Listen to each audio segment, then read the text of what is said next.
Chapter 7. Just Start. I knew I had to do more. It wasn't enough to stand outside an abortion clinic with a few friends, helplessly watching women and girls walk into that death center.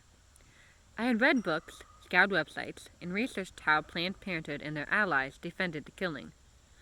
But what good was my knowledge if I didn't share it? I thought that if we could educate our peers about the horror of abortion, as well as about the goodness of life and the many people and resources available to help mothers and children in need, we could prevent women and girls from ever going in. But there was a challenge. I still couldn't find a pro-life group to join. In the entire San Francisco Bay Area, there were apparently no pro-life groups that focused on youth education. How could there be no pro-life youth presence in a region with millions of people? The closest I came to finding something was the Peers Encouraging Abstinence Team, a group led by our local community pregnancy center. I had to start somewhere, so I started there. There were a group of high school freshmen and sophomores who gave presentations to junior high students, encouraging them to avoid sexual activity before marriage. Thinking that less sexual activity among teens could only help decrease the abortion rate, I decided to join. As part of our presentations, we each had a persona to act out in various skits. I was the token virgin on the team, there to serve as an example that, yes, it was possible and acceptable to be a virgin in high school. Abortion wasn't discussed, but we discussed STIs, teen pregnancy, and of course, the morality of sex and the psychological and emotional pain that often comes with early sexual experience. Seeing the impact of those skits gave me an idea. Could we give presentations on abortion and sex to more students? Not knowing where to find guidance, I went to the internet and continued researching. I also started cold calling California pro-life organizations and national youth organizations. Along the way, I began praying, "Use me, God. Use me to help save lives." Eventually, a friend from my school debate club who knew about my search for pro-life group gave me the phone number for 19-year-old Jonathan Keller, a friend of her family. He lived in Fresno, several hours away, and worked for a group called Fresno Right to Life. I found the group's website, which described how the group presented educational programs to youth. This sounded exactly like what I hoped to do. Not exactly sure of what to say, I dialed his number. "Hello, this is Jonathan Keller." I kept it simple. "Hi, my name is Lila. I'm 14. I want to start a pro-life club. I have some friends who are interested too. Can you help me?" The voice on the other end of the phone was friendly but uncertain, and a little surprised. Sure. Hi, Lila. Nice to meet you. That's great. We do a lot of youth events in Fresno." "I'm in San Jose," I interrupted. I already knew they were in Fresno, which was more than 3 hours away. Since I had no license, much less a car, I put it to him straight. "Would you be able to come up here?" There was a moment of silence on the other end of the line. We only do work in Fresno, but let me talk to my boss." Thankfully, Jonathan was able to venture beyond his usual job description in Fresno and head to the Bay Area. Always generous and up for a challenge, he was happy to help our little group of aspiring pro-life activists. It was a good thing my parents' house had such an open-door policy, too. Friends and relatives routinely came and went, often spending the night on the couch downstairs. My parents said Jonathan was welcome to stay over a weekend to train us. Looking back, I see how these acts of generosity by my hardworking parents made possible so much of my early activism. I got together a group of several friends, and our pro-life club was born. For 2 days, seated on couches in my parents' living room, we learned pro-life apologetics and presentation skills on topics such as fetal development and abortion risks. For faith audiences, we learned biblical truths we could apply to abortion. Jonathan would return to San Jose several more times to continue training us, and over the next several months, we all became proficient in pro-life apologetics. This time of intense studying and training was key and would lay the foundation for much of my future work.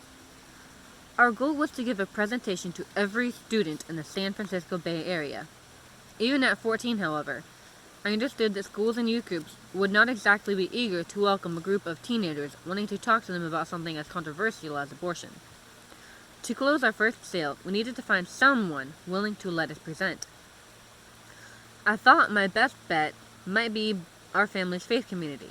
I grew up going to a Bible church in Saratoga, a beautiful area just west of San Jose, in which home prices had risen exponentially as Silicon Valley emerged as the hubs of the world's booming tech industry. The church reflected its now well-heeled neighborhood. Like many churches, abortion was never talked about at our church, even though at the time, more than 1 million women were having an abortion each year.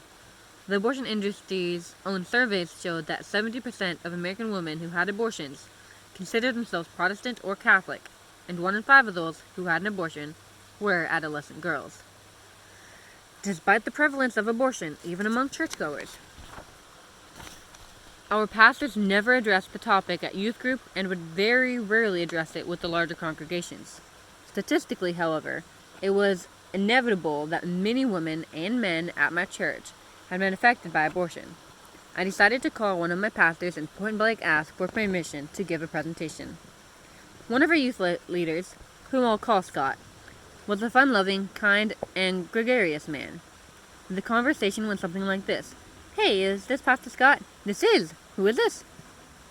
"This is Lila Rose. I'm from your youth group." "Of course. Hey, Lila. So great to hear from you.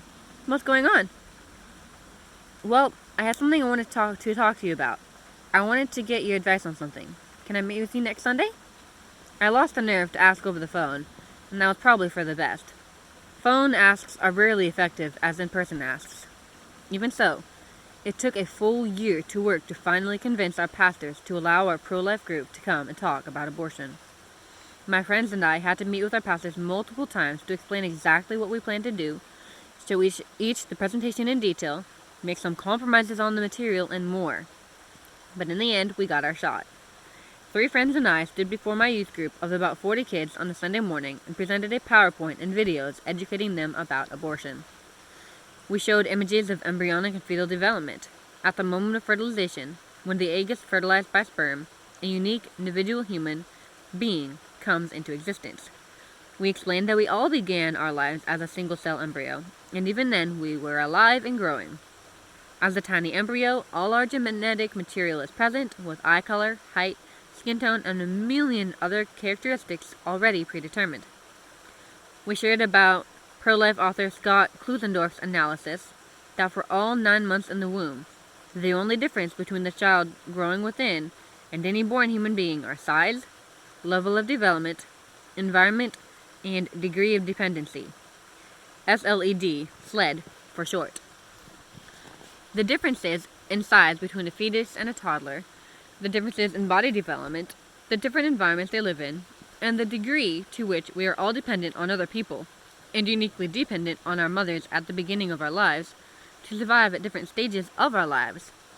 None of these justify the lethal discrimination of abortion.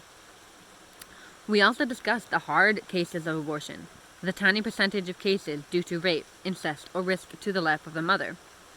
The rape of a woman is a terrible crime, and caring for a child unexpectedly is difficult. But the forced extraction and killing of a child is also a terrible crime and a trauma to carry for the rest of the woman's life.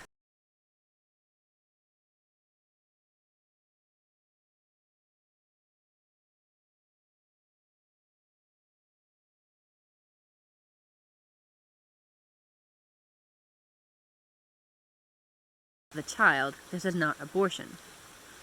Abortion is a violent and destructive, forced and premature removal of the child from the pregnant woman with the intention of killing the child. Early abortions in the first trimester typically use suction instruments to rip the developing baby apart and out of the womb. Increasingly over the past 20 years, the drug mifepristone, or RU-486, has been pushed by the abortion industry to poison and kill the developing child and then deliver in an artificial miscarriage. Later abortions in the second trimester are typically done using forceps to rip the baby out of the womb, whole or in pieces. At later stages, and in the third trimester, abortionists may kill the preborn child with a chemical injection first, before tearing him or her apart with forceps, or inducing labor of the stillborn baby. The feedback after our talk was overwhelmingly positive. "I'm definitely pro-life now," shared one girl. With one successful presentation behind us, I realized that a more professional-sounding name than Pro-Life Club would probably help us secure more speaking events. During a club meeting in my family's living room one evening, our group tossed around names. I wanted something with the word action in it, and a little mystery. Taking action would be critical to our mission. Finally, I said, "How about live action?" One friend joked, "That's a dumb idea."